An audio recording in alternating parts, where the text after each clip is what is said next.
innovative business. Innொன்னு imitative business. Third is idiotic business. The innovative business ங்கிறது என்ன அப்படின்னா நீ தான் ஒரு ப்ராடக்ட்டை மார்க்கெட்டுக்கு கொண்டு வர. You are the first person launching that product in the market. You are inventing something and then you are market பண்ற அந்த மார்க்கெட் பண்ண ப்ராடக்ட் வந்து you are going to sell it in the market. அதுக்கு fund raise பண்றது. So அந்த மாதிரி ஒரு business ஆனா that is an innovative business. Okay Ola first உள்ள வரையில இஸ் an innovative business. ஏன்னா அப்போ வந்து கார் வச்சிருக்கவங்களையும் பேசஞ்சரை கனெக்ட் பண்றதுக்கு ஒரு ஆப் இல்லை. So those are call innovative business. அது சர்வீஸாகவும் இருக்கலாம் இல்லை ப்ராடக்டாக இருக்கலாம் ஓகே இல்லை மார்க்கெட்டிங் ரிலேட்டடாக ஏதோ ஒரு இன்வெஸ்ட் இருக்கலாம் what ever it is. So those innovative business. Okay next is imitative business. இப்போ இந்த ரோடு இருக்கு. இந்த ரோட்ல வந்து ஏற்கனவே ஒரு டீ கடை இருக்கு.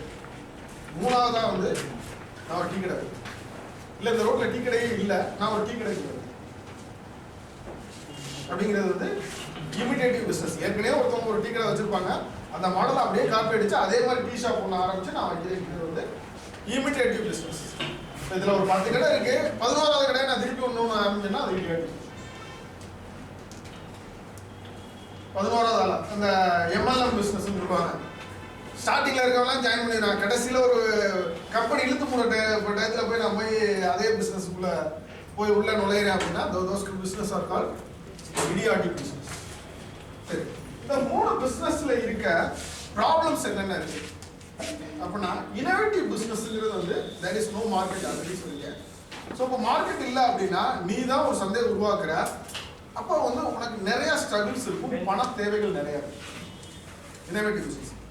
இமிட்டேட்டிவ் பிஸ்னஸை பொறுத்தளவு வந்து ஒன்லி சோர்ஸ் வந்து பேங்க் தான்.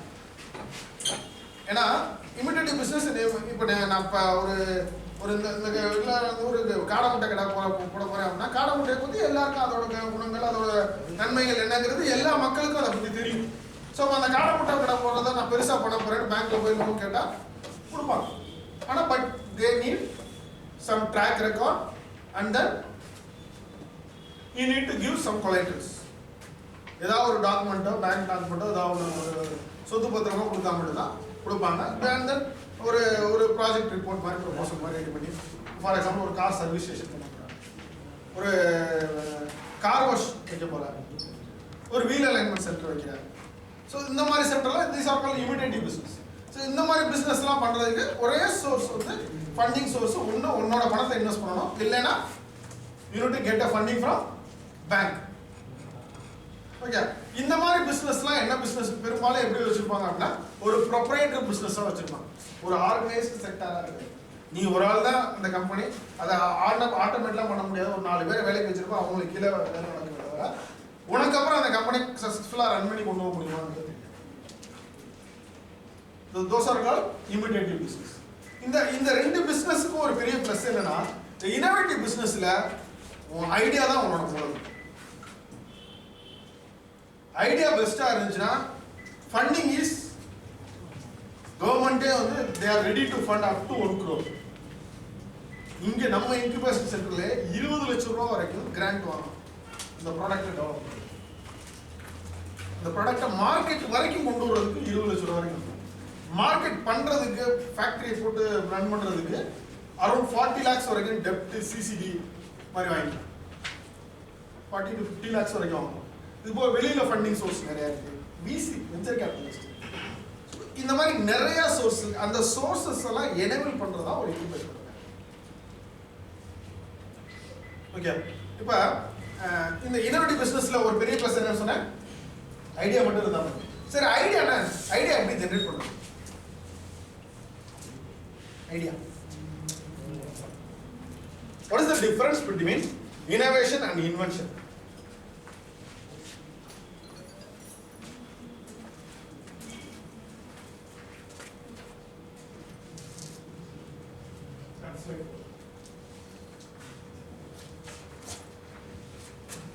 ஸோ ஃபஸ்ட்டு இன்குபேஷனில் என்னென்ன ஆப்பர்ச்சுனிட்டிஸ்லாம் இருக்குங்கிறத பார்த்துட்டு ஃபஸ்ட்டு வந்து ஒரு ஸ்டார்ட் அப்னா என்ன, இனோவேஷனாக என்னங்கிறத தெரிஞ்சால் மட்டும் தான் நான் அதுக்குள்ளே உள்ளே போயில உங்களுக்கு ஈஸியாக இருக்கும். ஓகே, என்னென்ன ஆப்பர்ச்சுனிட்டிஸ் இருக்குங்கிறது ஃபஸ்ட்டு என்ன தேவை, அதான் இனோவேஷனாக எனக்கு என்னென்னு தெரிஞ்சால் தானே சார் நான் ஒரு ஸ்டார்ட் அப் ஆரம்பிக்கிறேன் சார். ஓகே, ஸோ இப்போ இனோவேஷனே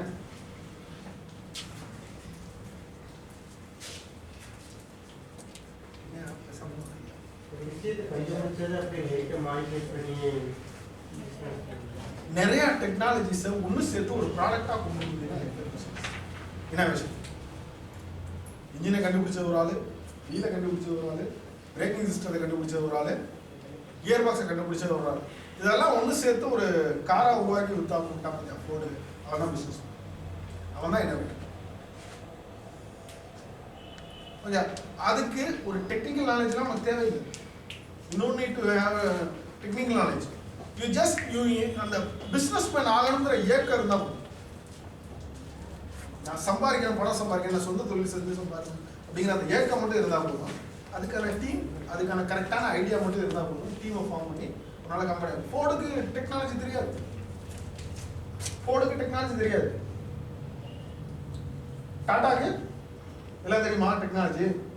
ரிலையன்ஸுக்கு வந்து மொபைல் ஃபோனில் எப்படி கம்யூனிகேஷன் நடக்குதுன்னு தெரியுமா அவனுக்கு? தெரியாது.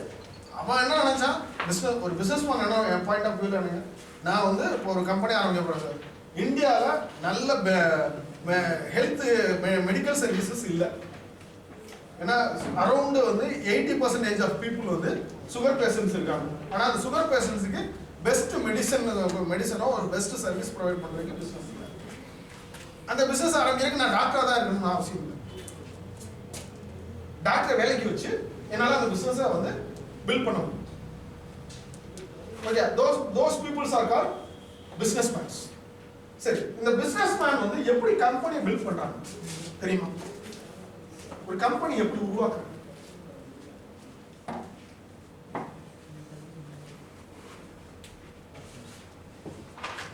ஃபர்ஸ்ட் என்ன பண்ணுவாங்க அப்படின்னா, ஒரு 2 பேர் பேர்ல ஒரு கம்பெனி, 2 பேர் சேர்ந்து மினிமம் 2 டைரக்டர்ஸ் போட்டு கம்பெனி.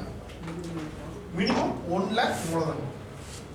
1 லட்ச ரூபா மூலதனம்னா ஷேர்ஸ் கேள்விப்பட்டிருக்கீங்களா? ஷேர் சர்டிஃபிகேட் கொடுக்கல எப்படி கொடுப்பாங்கன்னா, ஒரு ஷேரோட வேல்யூ ஃபேஸ் வேல்யூ 10 ரூபா அப்படின்னு போட்டு இனிஷியலாக ஒரு கம்பெனி ஆரம்பிக்கும் போது ஒரு கம்பெனியோட ஷேர் வேல்யூ 10 ரூபா. இப்போ 1 லட்ச ரூபான்னா எனக்கு 1 லட்ச ரூபா நான் முதலீடு பண்ணியிருக்கேன்னா எனக்கு எவ்வளோ ஷேர்ஸ் இருக்கும்? 10,000 ஷேர்ஸ் இருக்கு. 10,000. ஸோ இந்த 10,000 ஷேர்ஸ் நான் என்ன பண்ணுறேன் அப்படின்னா, 5,100 ஷேரை மட்டும் நான் 2 பேர் பேரில் வச்சுருக்கேன். 4,900 ஷேர்ஸ் அப்படியே அன்சப்ஸ்கிரைப்டாக இருக்கு. வச்சுட்டு அதில் ஒரு 100 ஷேரை மட்டும் எடுக்கிறேன். எடுத்துட்டு நான் இந்த மாதிரி வந்து சுகர் பேஷண்ட்டுக்கு ஒரு பிஸ்னஸ் ஆரம்பிக்க போகிறேன். இதுக்கு இவ்வளோ ஆப்பர்ச்சுனிட்டிஸ் இருக்கு. என் கம்பெனியில் முதலில் இந்த கம்பெனியோட நெட்வொர்க், அதாவது இந்த கம்பெனியோட மொத்த சந்தை மதிப்பு வந்து, இந்த தொழிலோட மொத்த சந்தை மதிப்பு வந்து கிட்டத்தட்ட 4,000 கோடி. தற்சமயம் நான் இப்போ மார்க்கெட்டில் உள்ள என்ட்ரானாலே என்னால் வந்து 20 லட்சத்துக்கு என்னால் வந்து கம்பெனியை வந்து பில்ட் பண்ண முடியும். 20 லட்ச ரூபா வரைக்கும் என்னால் வந்து பிஸ்னஸ் பண்ண முடியும் அப்படின்னு ப்ரொஜெக்ட் பண்ணி, அந்த 20 லட்சம், இப்போ 1 லட்ச ரூபாய்க்கு நீ கம்பெனி ஆரம்பிச்ச, இப்போ எவ்வளவு? 20 லட்ச ரூபா நம்ம கம்பெனியை வேல்யூ பண்ணியிருக்கேன். அப்போ என்னாச்சு, உன்னோட கம்பெனியோட விலை இன்னைக்கு 20 மடங்கு ரைஸ் ஆயிருக்கு. அப்போ எவ்வளவு? 200 ரூபா. ஒரு ஷேரோட வேல்யூ 200. 200 ரூபான்னு 100 பேர்கிட்ட விற்க, உனக்கு தெரிஞ்ச பீப்புள், உன்னை நம்புறவங்க, ஓகே, உன்னை நம்புறவங்க. இதெல்லாம் ரிலையன்ஸ் இப்படி தான் கம்பெனி பில்ட் பண்ணும். விற்கிற விற்று அப்போ ஒரு ஃபண்டிங் உள்ள வந்துருச்சா? எவ்வளோ வந்துருச்சு? ஏற்கனவே 1 லட்சம் இருக்கு. இது மூலமா ஒரு 3 லட்சம் சம்பாதிச்சிருக்க, 3 லட்சம் 4 லட்சம் சம்பாதிச்சிருக்க. இதை வச்சுட்டு சிம்பிளாக ஒரு சுகர் பேஷண்ட் சென்டர் வந்து ஆரம்பிக்கும். சிம்பிளாக யாராவது ஒரு டாக்டரை வந்து அப்பாயின்ட் பண்ணி ஆரம்பிக்கும். Now your company is revenue generate பண்ண ஆரம்பிச்சு. ரெவன்யூ ஜெனரேட் பண்ணல 1 இயர்ல உங்க கம்பெனி வந்து ஏற்கனவே 21 லட்சம் ரூபாயா இருந்துச்சு மதிப்பு. இப்போ உங்க கம்பெனி வந்து மாசம் வந்து 50,000 ரூபாய் பண்ணி வருஷத்துக்கு வந்து 6 லட்சம் ரூபாய் சம்பாதிக்குது. வருஷத்துக்கு 6 லட்சம் ரூபாய் சம்பாதிக்குது. நீ 1 ரூபா சம்பாதிச்சினா உங்க கம்பெனியோட மதிப்பு 15 டைம்ஸ் ரைஸ் ஆகும். 1 ரூபா கம்பெனியை சம்பாதிச்சு அப்படின்னா கம்பெனியோட மதிப்பு 15 டைம்ஸ் ரைஸ் ஆகும். இதே நீ சம்பாதிக்கிறத இதே கம்பெனியா ₹1 வந்து ஒரு ரிலையன்ஸ் கம்பெனிக்கு ஆரம்பிச்சோன்னா 250 டைம்ஸ் ரைஸ் ஆகும். இதை வச்சு தான் ஷேர்ல கேமிங் நடக்குது. அப்ப நீ ₹1 நீ இப்போ எவ்வளவு ₹5 லட்சம் சம்பாதிச்சிருக்க. இப்போ 15 டைம்ஸ்னா எவ்வளவு? 1.5 கோடியா? இப்போ உன் கம்பெனியோட நெட்வொர்க் 1.5 கோடி. இப்போ நான் என்ன பண்றேன் அப்படின்னா இந்த 1.5 கோடியை வச்சுட்டு இன்னொரு VC இன்வெஸ்டர் போறேன். ஏற்கனவே வந்து நான் எவ்வளவு கொடுத்துருக்கேன்? வெறும் 100 ஷேர் தான் கொடுத்துருக்கேன். இப்போ ஒரு VC இன்வெஸ்டர்ல போறேன். நான் இதே கம்பெனி இதை இப்போ ஏற்கனவே நான் அந்த இடத்துல ஒரு சென்டர் ஆரம்பிச்சிட்டேன் சார். இதே மாதிரி தமிழ்நாடு ஃபுல்லா ஆரம்பிக்கிறேன். தமிழ்நாடு ஃபுல்லா ஆரம்பிக்கிறதுக்கு எனக்கு இவ்வளவு தேவை. எவ்வளவு? ஒரு ₹10 கோடி தேவை. எனக்கு இன்னைக்கு என்னோட கம்பெனியோட நெட்வொர்க் எவ்வளவு? 1.5 கோடி. 1.5 கோடினா உன்னோட ஷேரோட வேல்யூ எவ்வளவு? ஒரு ஷேரோட வேல்யூ ₹10 இருந்தது, ஏற்கனவே ₹200 இருந்துச்சு.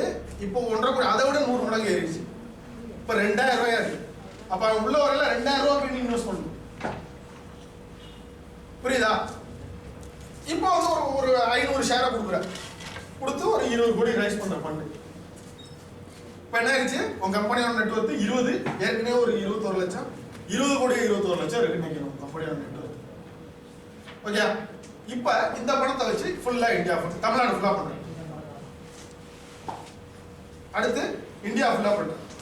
நல்ல எஸ்டாப்ளிஷ் ஆயிடுச்சு ஒரு கம்பெனி, பயங்கரமா எஸ்டாப்ளிஷ் ஆயிடுச்சு. இன்னைக்கு வந்து நீ வந்து வருஷத்துக்கு வந்து ஒரு ₹100 கோடி சம்பாதிக்கிற பிசினஸ். ₹100 கோடி சம்பாதிக்கிற. ஏன்னா நீ எவ்வளவு விற்கிற அந்த கம்பெனியா? 1500 கோடி ரூபாய்க்கு விற்கலாமா? 100 கோடி சம்பாதிக்கிறேன்னா 1500 கோடி ரூபாய்க்கு விற்கலாம். வேர்ல்டு வைடா பண்ணினா அதுலேயே வந்து அந்த அதே பிசினஸ்ல காம்படிட்டர் ஜாஸ்தியா இருந்துச்சுன்னா இன்னும் கூட கேட்கலாம். அப்ப இதை வந்து ஒரு அப்பள மாதிரி கம்பெனிட்ட விற்கிறேன். இந்த கம்பெனியை அதிகபட்சம் ஒரு 5 ல இருந்து 7 வருஷம் வளர்க்குது. வெளியில வரையில அவங்கள்ட்ட எவ்வளவு காசு இருக்கும்? 1500 கோடியில இருந்து 2000 கோடி. இப்படிதான் பிசினஸ் மேன்ஸ் வந்து பெரிய பெரிய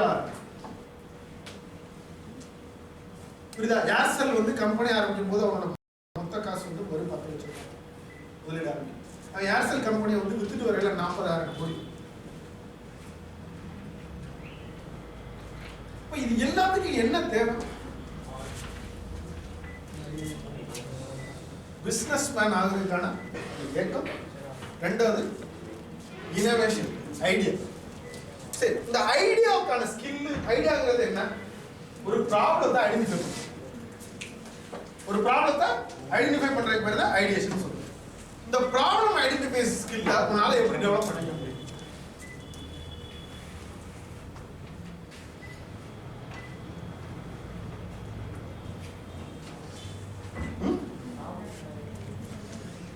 ஒண்ணுல நான் ஒரு கண்ணாடி வச்சிருக்கேன் பாருங்க.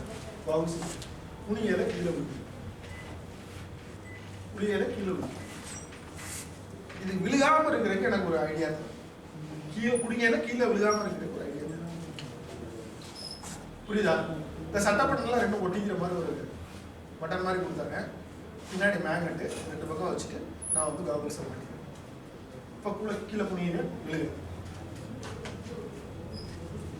கீழே விழுந்து உடையிறது ப்ராப்ளம். அதை உடையாம இருக்கிறதுக்கு நான் வந்து ஒரு சொல்யூஷன் கொடுக்குறது வந்து ப்ராடக்ட். புரியுதா? இந்த நான் சொன்ன இந்த ப்ராடக்ட்ல எவ்வளவு சம்பாதிச்சிருக்கணும்னு நினைக்கிறேன். இது வந்து American based company.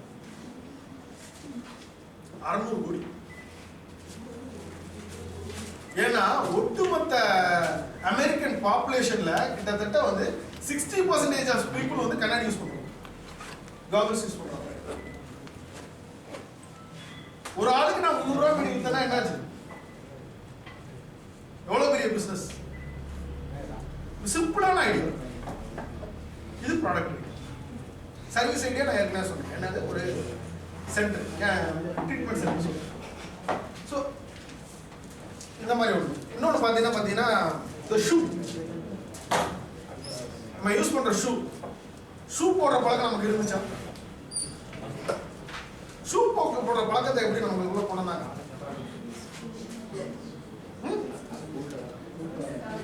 Schools and காலேஜஸ்லாம் அப்புறம்.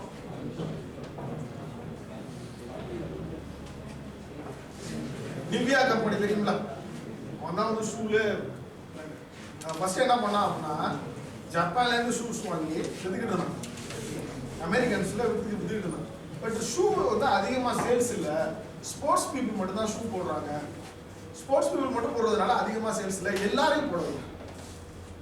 எல்லாரையும் போட வச்சா என்னால வந்து அதிக சேல்ஸ் ஆக ஆரம்பிச்சிடலாம். இப்போ எல்லாரையும் போட வைக்கிறதுக்கு என்ன பண்றது? அவன் வந்து ஸ்போர்ட்ஸ் ஷூ தான் மேனுஃபேக்சர் பண்ணுறான். ஸ்போர்ட்ஸ் ஷூவை எல்லாரையும் போட வைக்கும். என்ன பண்ணணும்? காலையில் நடந்தா சுகர் குறையும், காலைல ஃப்ரெஷ் காற்று நடந்து போனால் மைண்டு ரிலாக்ஸ் ஆகும், வாக்கிங் போனால் வந்து இதுக்கு நல்லது அப்படின்னு ஆர்டிக்கல் எழுதி வெளியில் விட்டான். இதை படிச்சுட்டு எல்லாரும் என்ன ஆரம்பிச்சாங்க? வாக்கிங் போகிறாங்க. வாக்கிங் போகிற வெறுங்காலோட போனா ஷூ வாங்கணும். ஆட்டோமேட்டிக்காக சேல்ஸ் இன்க்ரீஸ். அப்போ பிஸ்னஸ் மேனுக்கு முதல் தேவை ஐடியா, இன்னொன்று இன்ஃப்ளூயன்ஸ் பண்ணுறது. நான் ஒரு பொருளை விற்க வர்றேன் அப்படின்னா அந்த பொருளை வந்து உன்னை வாங்க வைக்கணும். ஸோ ரெண்டாவது ஸ்கில் வந்து இன்ஃப்ளூயன்சிங் ஸ்கில். யாரெல்லாம் வந்து பிஸ்னஸ் மேன் ஆகிறவங்களோ அவங்களுக்கு லீடர்ஷிப் குவாலிட்டிலாம் பெருசாக இருக்காது. ஆனால் ஒரு 10 பேரை உட்கார வச்சு பேசுனீங்கன்னு வச்சுங்களேன், அந்த 10 பேரை நீ இங்கேருந்து கிணத்துல குதிராலும் குதிச்சுருவாங்க. ஹிட்லர் வந்து ஆள் கூட்டா தான். ஆனால் அவன் வந்து நீங்க உலகத்தை ரூல் பண்ணது எப்படி ரூல் பண்ணலாம்? அவனுக்கு வந்து ஒரு டெமோ பண்ண எப்படி வந்து நீங்க வந்து இவ்வளவு குட்டையா இருந்துட்டு எப்படி ரூல் பண்றீங்க அப்படின்னு கேட்கல. ஷிப்ல போயிட்டு இருக்கல 10 பேரை வரிசையா குளிர்ந்து நான் வந்து குதிச்சுட்டேன், ஷிப்ல இருந்து குதிச்சுட்டேன். ஏன்னா சாரியா இவன்ட்ட இருக்கு அவன்கிட்ட செத்து போயிடலாம், கடலை குதிச்சு செத்துட்டு போயிடும். ஏன்னா அவர் பேசுறது வந்து இப்ப நீங்க வந்து ஒரு 100 பேர் இருக்காங்க, 100 பேர்ல வந்து 100 பேர் இருக்க வந்து அவர் வந்து பேசுறாரு அப்படின்னா அந்த 100 பேர் அவர் சொல்ற செய்யுங்க. MLM பீப்புள், MLM கம்பெனிஸ் எல்லாம் வளர்ந்ததுக்கான காரணம் வந்து மெயினா இன்ஃப்ளூயன்ஸ் பண்ற பீப்புள் பிசினஸை இன்ஃப்ளூயன்ஸ் பண்ணது. ஸோ இப்போ ஐடியா தேவை, ரெண்டாவது பிசினஸ் இன்ஃப்ளூயன்சிங் தி பீப்புள். இது ரெண்டும் தேவை. பணம், கவர்மெண்ட் ஃபண்டிங் ஸ்கீம்ஸ் இருக்கு, நிறைய ஸ்கீம்ஸ் இருக்கு. எப்படி ஸோ இப்போ இதெல்லாம் இருந்தா உன்னால ஒரு பிஸ்னஸ் வந்து ஒரு ஸ்டார்ட் அப் உன்னால உருவாக்கணும். ஓகே. ஸோ இந்த ஸ்டார்ட் அப் உருவாக்கும் போது உனக்கு என்னென்ன பிரச்சனைகள் வரும், அதுக்கு என்னென்ன வகையில எல்லாம் நாங்கள் வந்து இன்குபேஷன் சென்டர்ஸ் வந்து சர்வீசஸ் ப்ரொவைட் பண்றோம் அப்படிங்கிறது ஃபுல்லாக. ஓகே.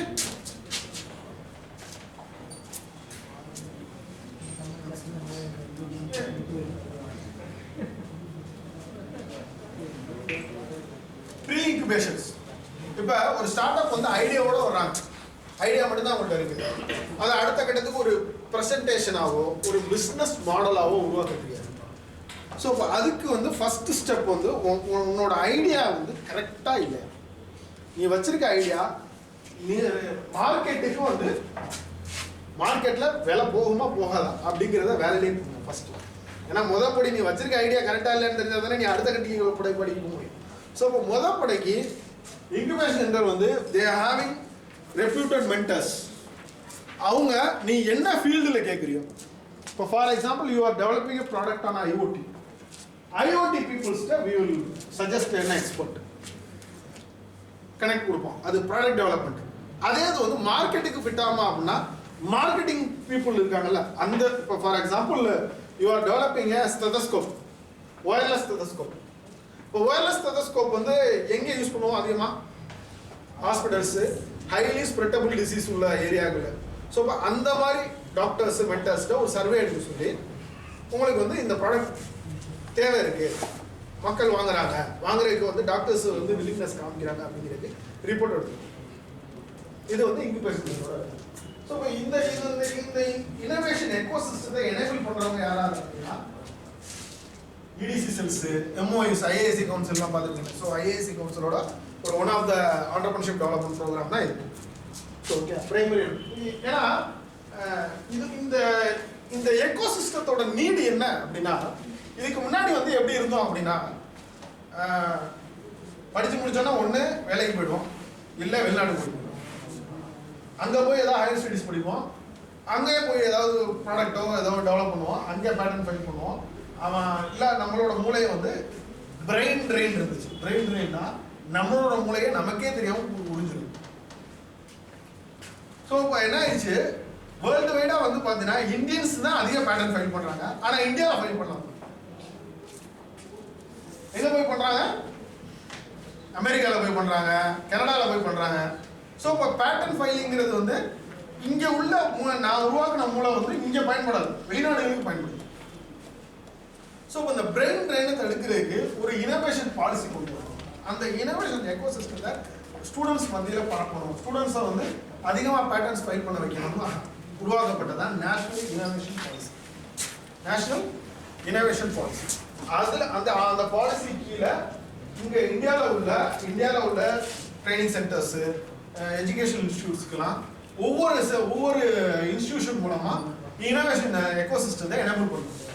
அதில் these are the enabling primary enablers. Primary எனேபிள்ங்கிறது இயர்லி ஸ்டேஜ் ஸ்டார்ட் அப். அதாவது வந்து நீ தடிமாடிக்கிட்டு இருக்கல, முதல் கட்டத்தில் உன்னோட ப்ராடக்ட் என்ன, ப்ராடக்டை வந்து எப்படி வந்து அடுத்த கட்டத்துக்கு கொண்டு போகிறது, இந்த பிஸ்னஸை எப்படி ஃப்ரேம் பண்ணுறது, எதுவுமே தெரியாமல் இருக்க பிளாங்காக இருக்கு.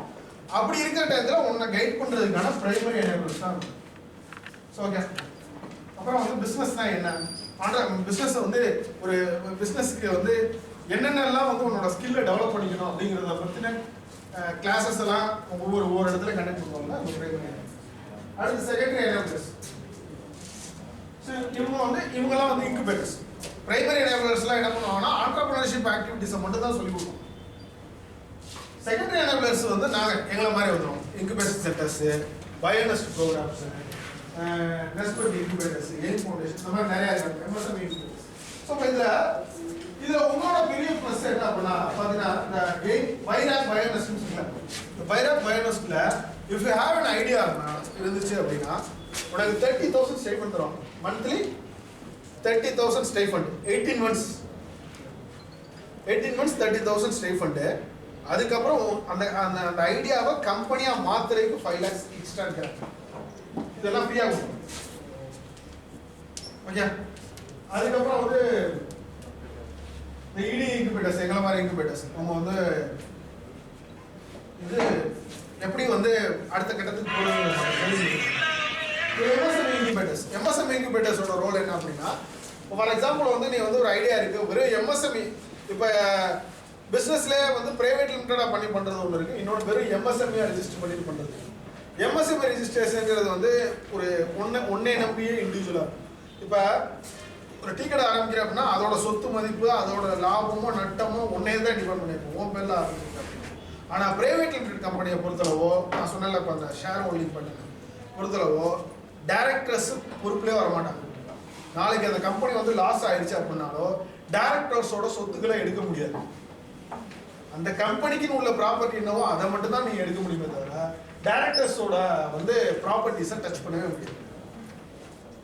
ஒன்றா இன்னொன்று வந்து இந்த ப்ரொப்ரைட்டரி கன்சர்ன், நார்மலாக நீங்கள் ப்ரொப்ரைட்டர் ஆரம்பிக்கிற கன்சர்ன் எல்லாம் என்ன பிரச்சனை இருக்குன்னா, நீ வந்து டேக்ஸ் அதிகமாக கணக்கு காமிக்க முடியும்.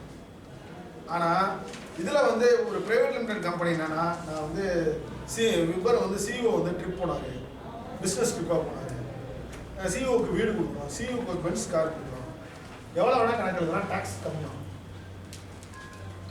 ஓகே, பெரும்பாலும் இந்த ரிலையன்ஸ் கம்பெனிலாம் பார்த்தீங்கன்னா லாஸ்ட் ஸ்டேட்மெண்ட் தான் காமிப்பாங்க. ஏன் சம்பாதிக்காமலாம் இருக்கானுங்க, அவன் என்ன பண்ணுவான்னா அடுத்தடுத்த இதில் இன்வெஸ்ட் பண்ணிக்கிட்டே போகணும்.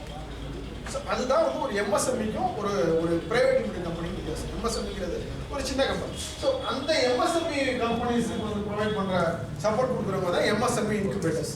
இது வந்து தமிழ்நாடு ஃபுல்லாக ஹோஸ்ட் இன்ஸ்டியூட்னு சொல்லுவாங்க, எம்எஸ்எம்இ ஹோஸ்ட் இன்ஸ்டியூட். நம்மளும் இருந்தோம், அதில் கொஞ்சம் நேமில் கொஞ்சம் ப்ராப்ளம் இருந்ததுனால இப்போ புது பேரில் அப்ளை பண்ணிடலாம். ஆனால் Annamalai innovation incubation research foundation மூலமாக அப்ளை பண்ணிக்கலாம்.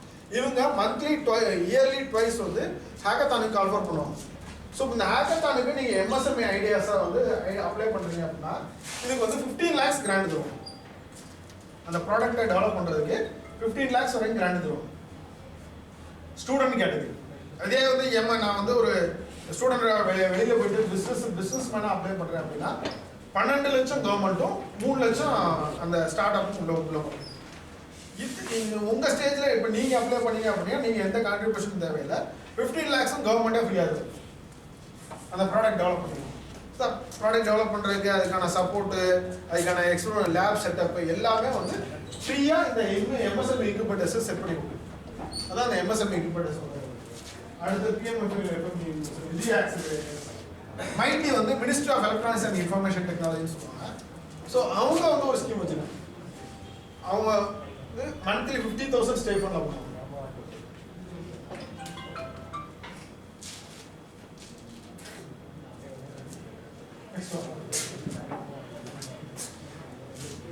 And then angel investors.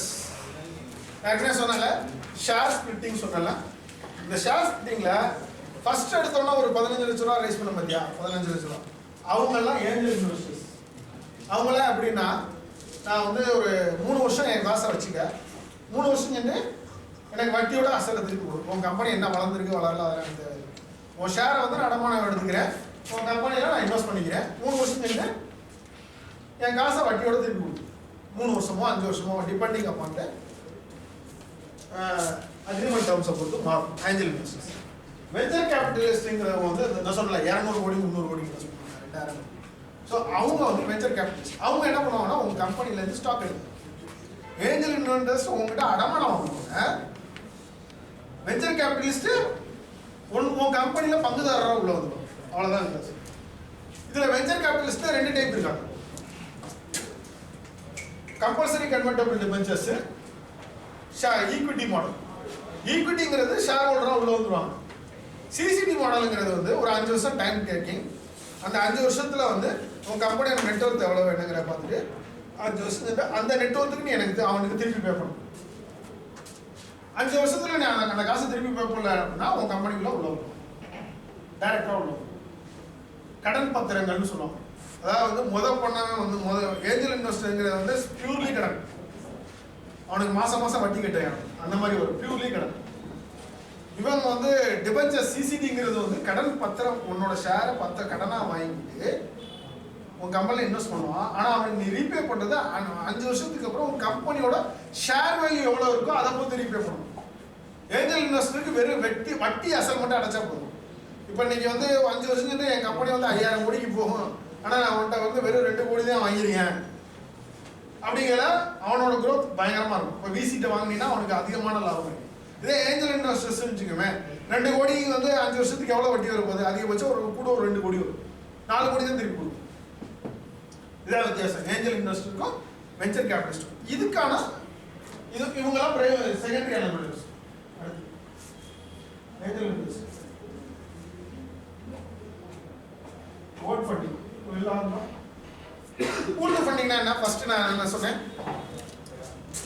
நீ 2 பேர் சேர்ந்து ஒரு கம்பெனி ஆரம்பிச்சிட்ட, உன் சொந்தக்காரங்களில் ஒரு 20 பேரை சேர்த்து அவங்கள்ட்ட வந்து ஒரு ஷேரோட விலை 2000 ரூபா பண்ணி 20 பேர்கிட்ட காசு வாங்கி கம்பெனி ஆரம்பிச்சா அதுக்கப்புறம் தான் விசி ஃபண்டிங் போனால் ஏஞ்சல் ஃபண்டிங் போனால் விசி ஃபண்டிங். ஸோ இதுக்கு பேர் தான் பூல்டு ஃபண்டிங். இவங்க வந்து இதுதான் ஃபர்ஸ்ட் வந்து கரூர் வைஸ்யா பேங்க் தெரியுமா? Karur Vysya bank Tamil Nadu mercantile bank. Tamil Nadu mercantile bank எப்படி ஆரம்பிச்சாங்க அந்த ஸ்டோரி தெரியுமா? நாடார் சமூகம் வந்து அதிகமாக வந்து மளிகை கடைகள் வந்து தமிழ்நாடு ஃபுல்லாக இருக்கு. அவங்க தான் வந்து கிராசரி ஸ்டோர் வந்து மார்க்கெட்டே அவங்ககிட்ட தான் இருக்கு. ஸோ இவ்வளோ பேர் டிரான்சாக்ஷன் பண்ணல, நம்ம எல்லாரும் சேர்ந்து ஒரு பேங்க் ஆரம்பிப்போம் அப்படின்னு சொல்லி எல்லாரும் கொஞ்சம் கொஞ்சமாக பணம் போட்டு ஒரு பேங்க் ஆரம்பிச்சாங்க, தமிழ்நாடு மெர்கன்டைல் பேங்க். அதில் எந்தெந்த கடைக்காரங்களாம் இன்வெஸ்ட் பண்ணுறாங்களோ அவங்களுக்கு வந்து ஷேர் சர்டிஃபிகேட் கொடுத்தாங்க. ₹1 ஷேரை வந்து 5000 ரூபாய்க்கு கொடுத்தாங்க. 10 ரூபா ஷேரை 5000 ரூபாய் பண்ணி ஃபர்ஸ்ட் நான் சொல்லல, அந்த மாதிரி கம்பெனியை எவாலுவேட் பண்ணி 5000 ரூபாய்க்கு கொடுத்தாங்க. கொடுத்து என்ன ஆயிடுச்சுன்னா ஒரு 5-6 வருஷம் சென்று பார்த்தீங்கன்னா அந்த பேங்க் வந்து பயங்கரமாக வளர்ந்துருச்சு. இந்த ஷேரோட வேல்யூ வந்து கிட்டத்தட்ட 15,000 to 20,000 வரைக்கும் போயிடுச்சு. 5000 ரூபாய் இன்வெஸ்ட் பண்ணுவாங்க, 20,000 ரூபா வரைக்கும் போயிட்டு இருக்கு. ஆனால் அந்த 20,000 ரூபா வந்து மார்க்கெட்டில் போயிட்டு இருக்கு. அதாவது பப்ளிக் ஃபண்டிங் வந்துட்டாங்க. ஃபர்ஸ்ட் வந்து விசி ஃபண்டிங், ஃபர்ஸ்ட் வந்து பூல்டு ஃபண்டிங்கு, அதுக்கப்புறம் ஏஞ்சல் இன்வெஸ்டர்ஸ், அதுக்கப்புறம் விசி ஃபண்டிங், அதுக்கப்புறம் பப்ளிக் இஷ்யூ. பப்ளிக் இஷ்யூங்கிறது டைரெக்டாக மக்கள்கிட்ட பணம் தான் வாங்க, ஷேர் மார்க்கெட்டில் போடுவாங்கல்ல, அதான் வந்து பப்ளிக் இஷ்யூ. ஸோ இந்த தமிழ்நாடு மெர்கன்டைல் பேங்க் பப்ளிக்ல லிஸ்டிங் ஆயிடுச்சு. ஆனால் அந்த லிஸ்டிங் ஆனதே தெரியாமல் நிறைய பேர் இந்த ஷேரை வந்து கன்வெர்ட் பண்ணாமல் வச்சுருந்தாங்க. இதை இடையில என்ன பண்ணான்னா, எந்த கம்பெனிக்காரன் பேர் தெரியல, ரிலையன்ஸோ ஏர்செலோ எவ்வளோ வந்து என்ன பண்ணாங்கன்னா, இந்த ஷேரை இப்போ நீ உங்ககிட்ட அந்த ஷேர் சர்டிஃபிகேட் இருக்கு, உனக்கு அதோட மதிப்பு 20,000 தெரியாது. நீ 5,000 ரூபா கொடுத்தா வாங்கியிருக்க, ஆனால் 20,000 தெரியாது. ஒன்று 10,000 கொடுத்து 10,000 கொடுத்து இந்த மாதிரி நிறைய பேர்கிட்ட வாங்கிட்டு பேங்க்கை சுதாரிக்கும் போது பார்த்தீங்கன்னா பேங்க்கோட மொத்த ஓனர்ஷிப்பே அவன் எடுக்கிற லெவலுக்கு வந்துட்டான். மொத்த ஓனர்ஷிப்பே எடுக்கிற அளவுக்கு வந்துட்டான். ஸோ அப்புறம் வந்து ஸ்டாப் பண்ணி இது வந்து ஒரு சமூகத்துக்குள்ள உள்ளது, இது வந்து கம்பெனியோட பைலால வேற யாருக்கும் கொடுக்கக்கூடாதுன்னு இருக்கு, நீ எப்படி வாங்கின அப்படின்னு சொல்லி கேன்சல் பண்ணி திருப்பி பணத்தை ரிஃபண்ட் பண்ணுவாங்க. அதே மாதிரி இந்த பிரைவேட் லிமிடெட் கம்பெனி இந்த மாதிரி விஷயங்கள்ல ஒரு பெரிய ப்ளஸ் என்னன்னா கம்பெனிக்குன்னு ஒரு லா சட்டத்திட்டம். இந்த கம்பெனிக்கு வந்து எத்தனை தவணைக்கு ஒரு தவணை ஆடிட்டிங் வரணும், எத்தனை தவணைக்கு ஒரு தவணை இன்டர்னல் ஆடிட், எத்தனை தவணைக்கு ஒரு தவணை எக்ஸ்டர்னல் ஆடிட், எத்தனை தவணைக்கு ஒரு ஷேர் கடைசியாக வந்து யார் வந்து இந்த டிசைடிங் அத்தாரிட்டியா இருப்பாங்க, யாருக்கு அதிக பவர்ஸ் கூட, இது எல்லாமே அந்த சட்டத்திட்டத்தில் நாளைக்கு எவனோ ஒருத்தர் டேக் ஓவர் பண்ணாலும் நம்ம லீகலாக இது எல்லாமே இதுதான் வந்து ஒரு ப்ரொப்ரைட்டரி கன்சர்னுக்கும் ஒரு ஆர்கனைஸ்டு செக்டாருக்கும் உள்ள வித்தியாசம். புரியுதா? நமக்கு இந்தியன்ஸுக்கும் அமெரிக்கன்ஸுக்கும் பெரிய வித்தியாசம் என்னன்னா இந்தியன்ஸ் வந்து நமக்குள்ளே எல்லாத்தையும் வச்சுக்கணும், நம்மளே வந்து பிஸ்னஸ் பண்ணணும், நம்ம எவனோ கம்பெனி டேக் ஓவர் பண்ணிடுறோம், நம்ம சொந்தக்காரங்களே போட்டுக்கிறோம், டேரக்டர்ஸை போட்டுக்கிறோம், அப்படியே இருக்கும். ஆனால் அவன் என்ன பண்ணுவான் தெரியுமா, பாதி ஆரம்பிப்பான், பாதி 4 பேர்ட்ட கொடுப்பான், கம்பெனியோட ஒருத்தருக்கு கூட்டுவான், கூட்டிட்டு லிஸ்டிங் போடுவோம். புரியுதா? யாரெல்லாம் வந்து நல்ல வெல் ஸ்கில்டு பீப்புள்ஸோ அவனுக்கெல்லாம் ஷேரை கொடுத்து ஹையர் பண்ணிடுவோம். Sundar Pichai is having 5% stock in Alphabet. Google எல்லாத்தோடைக்கும் வந்து மெயின் கம்பெனி ஆல்பாபெட் தானே, அந்த கம்பெனில 5% ஷேர் அவன் இருக்காங்க. இன்னைக்கு அவரோட நெட் ஒர்த் 2,000 கோடி. அந்த 5% ஸ்டாக் இருக்கு. புரியுதா? ஸோ இந்த மாதிரி ஹையர் பண்ணவும் முடியும் ஷேர் இருந்துச்சுன்னா. என்னால் இப்போதைக்கு உன்னால 1 லட்ச ரூபா சம்பளம் கொடுக்க முடியல, நான் உனக்கு ஷேர் தரேன்ப்பா, இன்னைக்கு நீ 20,000 ரூபா சம்பளம் வாங்கிக்க. என் கம்பெனியில் கோஃபவுண்டர் வந்துரு, என்கிட்ட டெக்னிக்கலாக நான் பயங்கர ஸ்ட்ராங்காக இருக்கேன், பட் என்னால் அவுட் ஸ்போக்கனாக பேச முடியல. நீ என் கம்பெனியில் கோஃபவுண்டர் வந்துரு, நீ மார்க்கெட்டிங் போ, நான் மேனுஃபேக்சரிங்கை பார்த்துக்கிறேன், டிசைனை பார்த்துக்கிறேன் அப்படின்ட்டு வெளியில இந்த மாதிரி ஒரு ஆர்கனைஸ்டு செக்டராக கொண்டு வர முடியும் கம்பெனி.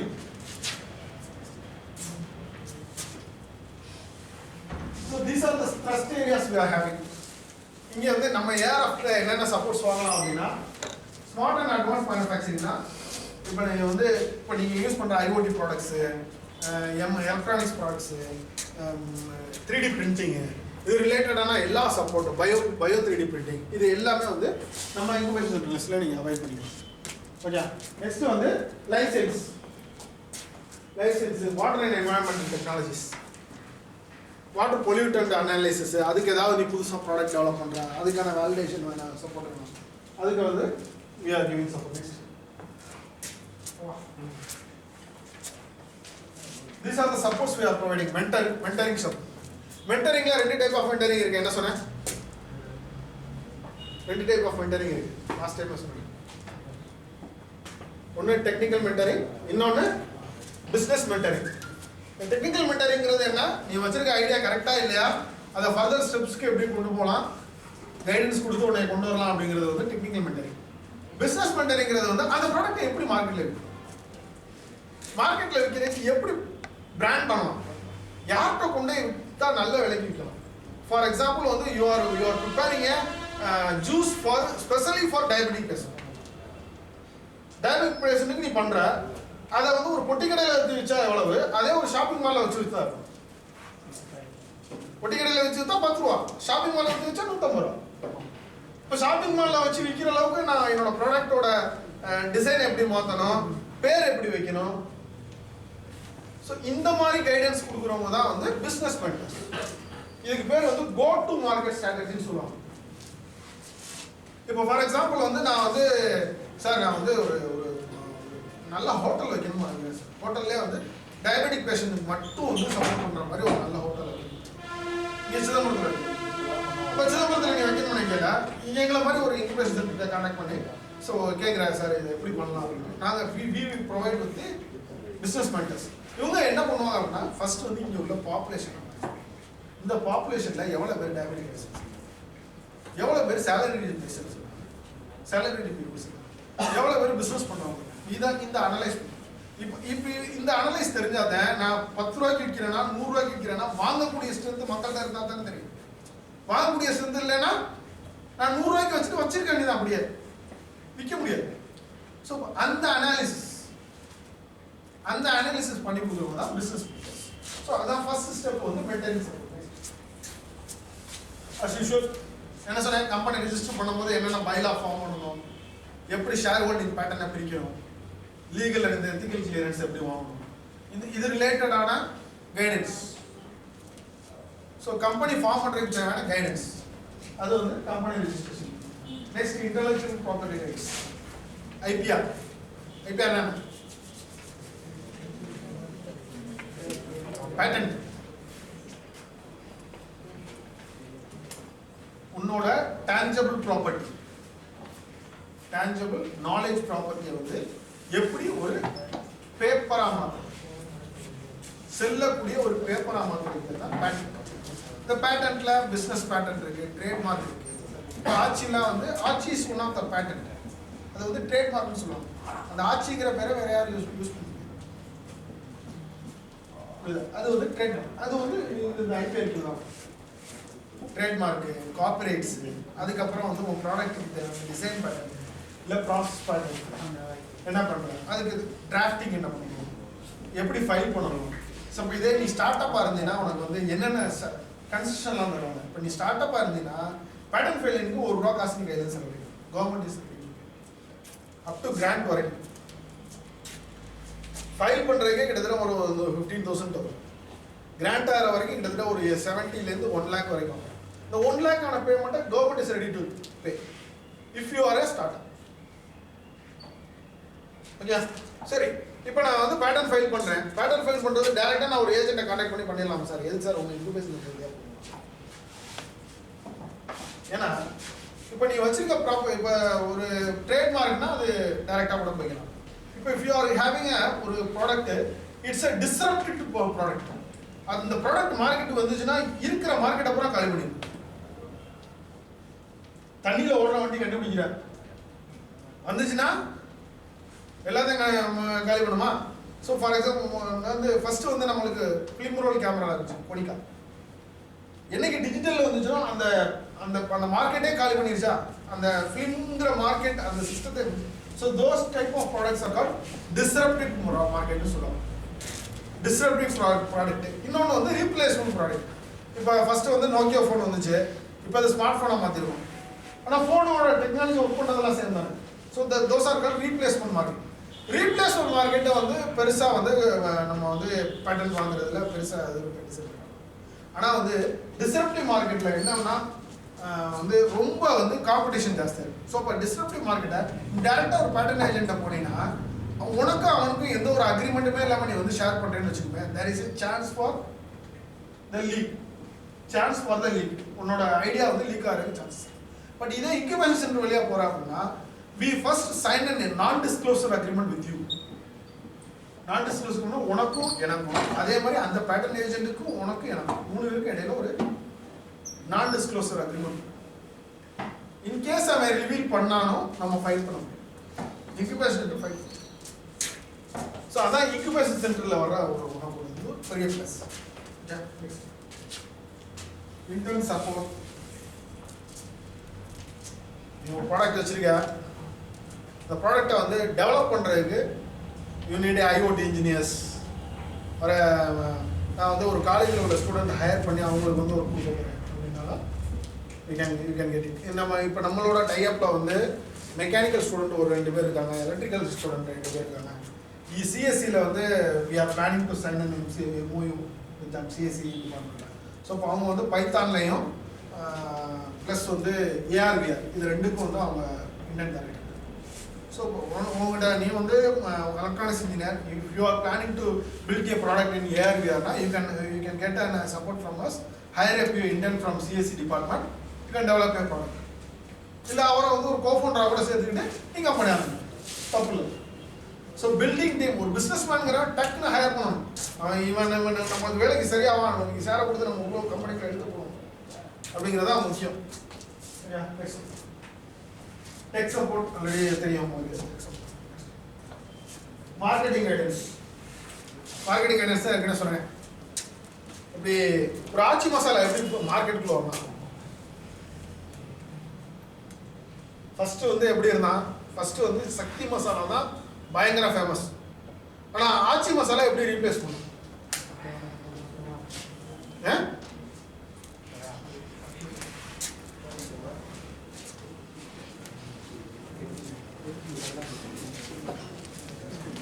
முத கடை போய் வந்து ஃபர்ஸ்ட் ஒரு ரெண்டு டிஸ்ட்ரிக்ட் எடுத்து சேல் பண்ணிடுறோம். எவனுமே சக்தி மசாலா தான் மூவ் ஆகுது, ஆச்சி மசாலா வாங்க மாட்டேங்கிறேன் வேணாம் தைரியமா என்ன பண்ணான்னா விசி ஃபண்ட்ல இருந்து ஒரு 2 கோடி ரூபாய் போனான். ஃபண்ட் 2 கோடி ரூபாய்க்கு விளம்பரம் தான் பண்ணும். இவன் ப்ராடக்டே ரொம்ப கம்மி, ஆனா விளம்பரம் பயங்கரமா பண்றான். அப்ப என்ன ஆயிடுச்சு, ஆச்சி மசாலா இருக்கான்னு கடையில வந்து கேட்க ஆரம்பிச்சாங்க. ஆச்சி மசாலா ஒரு புதுசா ப்ராடக்ட் போட்டுருக்காங்க.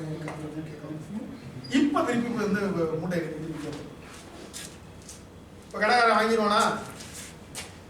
ஸோ இப்போ இன்ஃப்ளூயன்சிங் பீப்புளை எப்படிலாம் இன்ஃப்ளூயன்ஸ் பண்ணால் வாங்க வைக்க முடியும், அந்த இன்ஃப்ளூயன்ஸ் பண்ணுறதுக்கான கைடன்ஸ். ஏன்னா ரிலையன்ஸ் ஜியோ மார்க்கெட்டுக்குள்ளே வர்றதுக்கு முன்னாடி நிறைய கீ பிளேயர் இருந்தான். ஏர்டெல் இருந்தான், ஏர்டெல்லாம் அடிச்சிக்கவே முடியாது அப்படிங்கிற மாதிரி இருந்தான். ஏர்செல் இருந்தான் எல்லாம். நான் ஜியோ எப்படி மார்க்கெட் பிடிச்சான்? Freemium model. That is also called business innovation. Freemium model. நான் வந்து 2 கோடி ரூபா, அப்போ எப்படி பார்த்தாலும் 100 கோடி ரூபா நான் வந்து விளம்பரத்துக்கு செலவழிக்க போறேன்.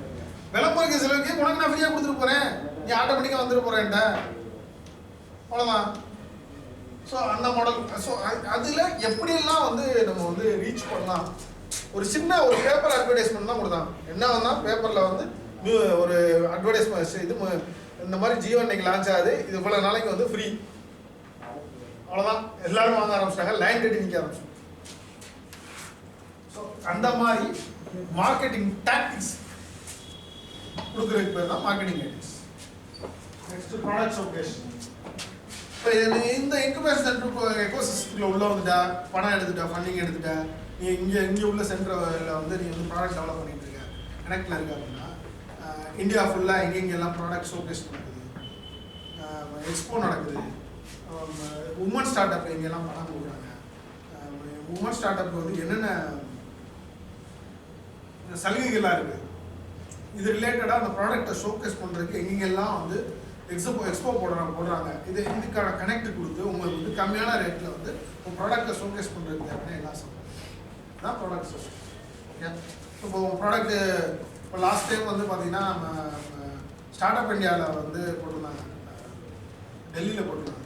அதில் நம்மளோட ப்ராடக்ட்டை வந்து ஒரு பிரசிடென்ட் பிரைம் மினிஸ்டர் என்னென்னா சர்வேலன்ஸ் ரோபோட். சர்வேலன்ஸ் வந்து டிஃபென்ஸுக்கு சர்வேலன்ஸ் போட் ஒருத்தவங்க மேனுஃபேக்சர் பண்ணுறாங்க.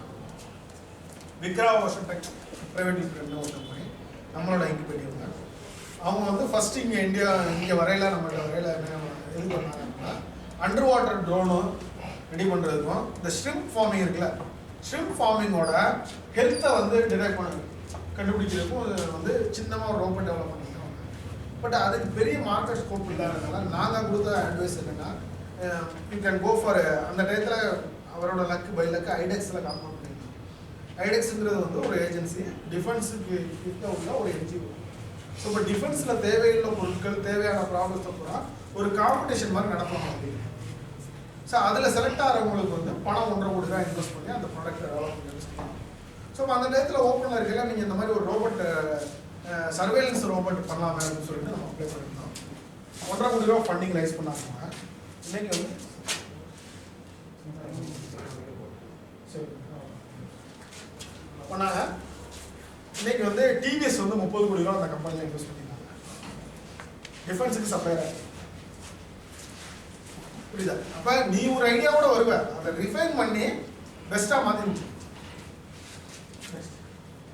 இன்வெஸ்டர் கனெக்ட் சொன்னால, ஏஞ்சல் இன்வெஸ்டர், விசி, அதுக்கு ரிலேட்டடான சப்போர்ட், கோஹார்ட், ஃபண்டிங் ஸ்கீம்ஸ், இதெல்லாம் வந்து நீங்கள் உள்ளே வாங்க. அப்புறம் என்னென்ன ஸ்கீம்ஸ் சென்ட்ரல்.